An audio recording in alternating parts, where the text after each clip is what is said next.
नमस्कार। राजनीतिक भूगोल के विषय क्षेत्र को लेकर और राजनीतिक भूगोल की प्रकृति को लेकर हम पिछले अध्याय में बातचीत करते हैं।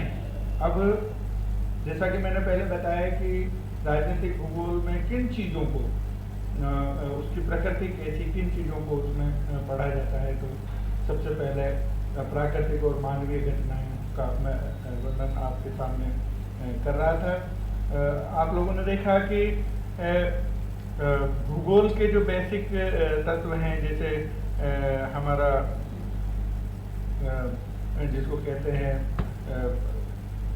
भूगोल से जुड़ी हुई बातें, जिसमें धरातल, जलवायु, जलराशियाँ, जल प्रवाह प्रणाली इत्यादि, वो सारा एक विषय था। दूसरा भूगोल का ही दूसरा पक्ष, जैसे मानवीय जितने पक्ष थे उन सबको भी आपने देखा, जिसमें जनसंख्या, मानव बर्ताव, और ये कुल मिलाकर जैसे बेसिक जो ज्योग्राफी है आपकी, उनके कौन कौन से विषय को राजनीतिक भूगोल के अंतर्गत पढ़ा जाता है, उनकी क्या प्रकृति है, उनको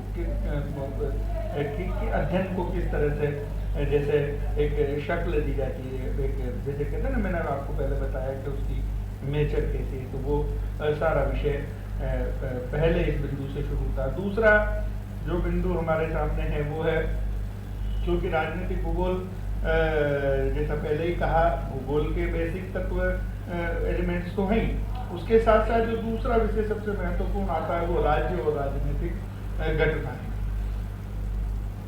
तो राज्य जो आपका इकाई है, इसको इस तरह से समझने का प्रयास करिएगा कि वो एक मानवीय संगठन है या मानवीय संरचना है, तो उसका और भूगोल का एक बेसिक अंतर है। जो पृथ्वी पर जितने जो तत्व नैसर्गिक रूप से पाए जाते हैं, प्राकृतिक रूप से पाए जाते हैं, उनकी बात अलग है, लेकिन अपनी एक व्यवस्था जो राजनीतिक दृष्टि से, प्रशासनिक दृष्टि से मानव ने खड़ी की है, तो उसका अध्ययन भी बहुत जरूरी है, क्योंकि वह सभी राजनीतिक घटनाएं क्या भूगोल से प्रभावित होती हैं। तो ये बहुत बड़ा विषय है जिसको हमको ध्यान में रखना पड़ेगा। तो राज्य और पृथ्वी का पारस्परिक संबंध क्या है, इस बात को अपने को ध्यान में रखना पड़ेगा। और राजनीतिक घटनाएं नैसर्गिक जितने आपके विषय हैं उनसे प्रभावित नहीं होती, ऐसा नहीं हो सकता, क्योंकि जैसे राज्य का आकार है, आकृति है, स्थिति है उसकी, ये सारी की सारी चीजें कहीं ना कहीं हमारे को जैसे ये प्रभावित करती है इस दृष्टि से कि कैसे राज्य का विकास हुआ, कैसे राज्य ने जन्म लिया, और ये सारी की सारी चीजें यहाँ पर आपको दिखाई देती है। तो नैसर्गिक सारी घटनाओं के साथ साथ आपको राजनीतिक घटनाओं का भी वर्णन करना है। प्राचीन काल से लेकर अब तक जैसे राज्यों का निर्माण है, राज्य कैसे बने, आज तो आप और हम देखते हैं कि यूएनओ जैसी संस्थाएं हैं, दूसरी सारी संस्थाएं, इसलिए वह सारी दिक्कतें नहीं आती है। लेकिन पहले तो माइट इज राइट था। आप लोगों ने बीच के जो मुगल कालखंड है उसमें देखा है कि कुछ यार लोग तलवार के जोर पर निकलते थे और जहां भी उनका बस चलता उसको अपना राज्य बना लेते थे, या ऐसे भौगोलिक संसाधन जहां जो महत्वपूर्ण थे आर्थिक दृष्टि से या मानवीय जीवन में, उन पर कैसे कब्जा पाना, तो वो एक राजनीतिक सिस्टम, वो एक राजनीतिक व्यवस्था थी। तो वो ही व्यवस्था थी, उसका संदर्भ ये या तात्पर्य ये कह सकते हैं हम लोग कि जैसे जैसे तलवार के जोर में ताकत आती गई तो लोग अपना साम्राज्य बढ़ाते चले गए। जैसे सिकंदर के बारे में आप और हम सब जानते हैं कि उसका साम्राज्य के बारे में ये कहा जाता था कि उसका अंत नहीं होता था। अंग्रेजों के शासन के बारे में ये कहा जाता था। तो ये जो शासन व्यवस्था है, ये जो शासन साम्राज्य स्थापित करने की व्यवस्था, ये भी राजनीतिक घटना है। तो इस राजनीतिक घटना का मानव जीवन पर और इनका नैसर्गिक, क्योंकि आप और हमने देखा है कि नैसर्गिक तत्व वो तत्व हैं जो किसी भी राज्य को ताकत दे सकते हैं। तो आप लोगों ने देखा अंग्रेजों के बारे में भी अपन ने सुना कि वो इंग्लैंड से चलकर जहाजों में आए, तो वो कोई सेवा करने या मानवता की सेवा के लिए नहीं आए थे।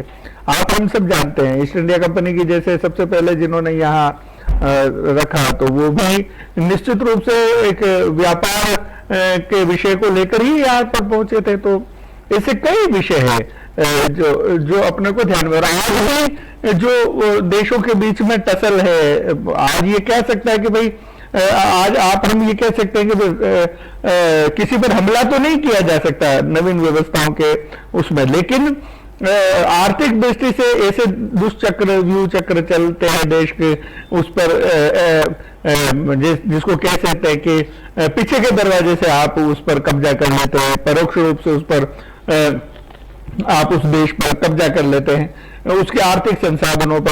आर्थिक संसाधन इतने महत्वपूर्ण है कि सत्ताएं सोते ही अपने आप परेशान हो जाती है। आपने हमने देखा है कि चाहे सामरिक दृष्टि से या सैनिक दृष्टि से अमेरिका कितना भी बड़ा हो, लेकिन जापान जैसे जो देश हैं जिनकी अर्थव्यवस्था इतनी सुदृढ़ है कि वो आज भी आर्थिक दृष्टि से नंबर 1 है, और दुनिया में चाहे जिसको वो उस दृष्टि से अपना वर्चस्व बता सकते हैं।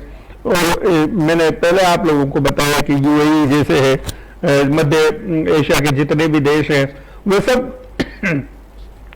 पेट्रोलियम की दृष्टि से महत्वपूर्ण है। तो वहां पर सारी जो गतिविधियां हैं वो पेट्रोलियम से पर आधारित है। तो जिन देशों को भी पेट्रोल चाहिए या उनको अपने संसाधनों की पूर्ति करनी है तो वो यूएई की बातों को मानना पड़ेगा।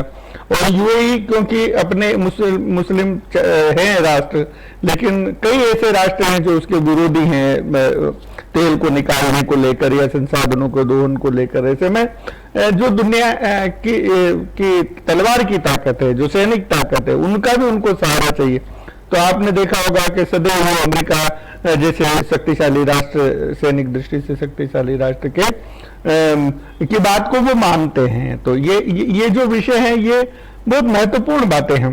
तो राजनीतिक घटनाएं और नैसर्गिक तत्व कहीं ना कहीं हमको समझ में आता है। और ये सब चीजें जो अंतर संबंध है ये स्थानिक है, अलग अलग जगह पर अलग अलग बात है। मतलब ये नहीं कि एक ही जैसा विचार सारे सभी पर चल जाता है। आप लोगों ने देखा होगा कि जैसे जैसे आपका एशिया जो है, अरबियन कंट्रीज जो है, वहां पर अमेरिका के कुछ और स्वार्थ है तो वहां पर अलग बात करता है। तो वो वियतनाम में अलग बात करेगा, वो उत्तरी कोरिया में अलग बात करता है, भारत के संदर्भ में अलग बात करेगा, वो पाकिस्तान के संदर्भ में अलग बात करेगा। मतलब स्थानिक है। कहाँ आपकी राजनीतिक महत्वाकांक्षाओं की पूर्ति किस तरह से होती है, ये कुल मिलाकर जैसे उस तरह की राजनीतिक बातें हैं तो वो अलग एक जैसे परिदृश्य नजर आता है। और ये सब चीजें एक आपने देखा होगा कि इतनी कालिक होती है, इतनी तेज गति से। और वैसे भी कहा जाता है कि राजनीतिक जो घटनाक्रम है वो काइनेटिक है, मतलब बिजली से भी तेज गति से वो परिवर्तित होता है। तो उस दृष्टि से बहुत महत्वपूर्ण हो जाता है कि राजनीतिक घटनाओं और भौगोलिक घटनाओं के बीच में जो तारतम्य है वो यहाँ आना चाहिए। ये इसकी प्रकृति है राजनीतिक भूगोल की, कि ये सारी की सारी चीजें वो जो परिवर्तनशीलता है, वो जो गतिक व्यवस्था है, स्थानीय व्यवस्था है, कालिक व्यवस्था है, ये सब चीजें क्षेत्रीय दृष्टिकोण से, क्षेत्र दृष्टिकोण से मेरा मतलब है भौगोलिक दृष्टिकोण से अलग अलग हैं। उनको आपको अलग अलग संदर्भ में देखना पड़ेगा, उनको अलग अलग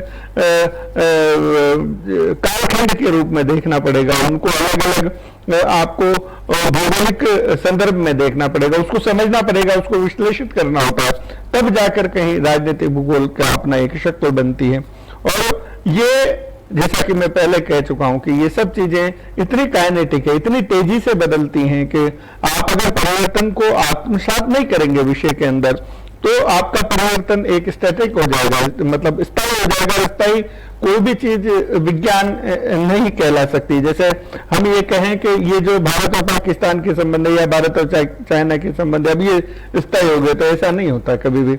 वो आपकी जरूरतों के हिसाब से और समय के हिसाब से वो बदलते रहते हैं। तो उन परिवर्तनशीलता की उस घटनाओं को आपको भौगोलिक और राजनीतिक दृष्टि से विश्लेषित करना पड़ेगा।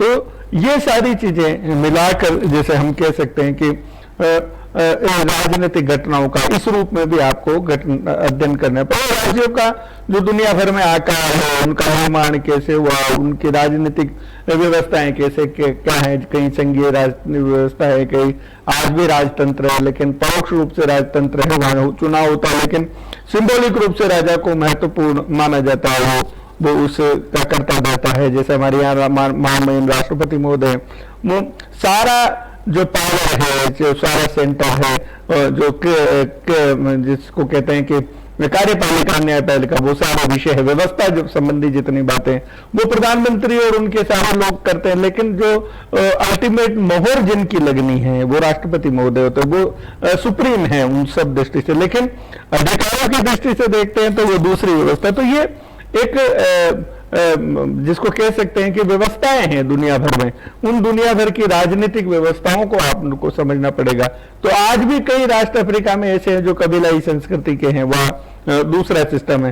तो वो कबीलाई हैं, उसके के कारण भौगोलिक कारण हो सकते हैं। तो हमारे यहाँ भारत में जनतंत्र है, उसके दूसरे कारण, अमेरिका में जनतंत्र है तो उसका दूसरा कारण है। मतलब पूरी मानवीय सभ्यता एक नए फेज में जा रही है, वो आपको कहीं नजर आता है। तो कहीं आपको ये नजर आता है कि बिल्कुल अभी भी जंगली व्यवस्था जैसा है, बिल्कुल पुरातनवादी व्यवस्था। तो ये सारी जो व्यवस्थाएं हैं राजतंत्र, राज्य से संबंधित, राजनीतिक घटनाओं से संबंधित, और ये बदलता रहता है। कभी आपने देखा होगा कि ताकत महत्वपूर्ण थी, कभी आर्थिक संसाधन महत्वपूर्ण हो जाते हैं, कभी सैनिक ताकत महत्वपूर्ण हो जाती है। तो ये जो एक घटनाक्रम विश्व का पहले जो चेंज होता रहता है, या पहले जो बदलता रहता है, पहले जो विकसित होता है, तो वो सारी की सारी बातें भौगोलिक तत्वों के साथ कहीं ना कहीं कोरिलेट करते हैं आप। तो एक अलग सा विषय निकल के आता है। तो वो जो विषय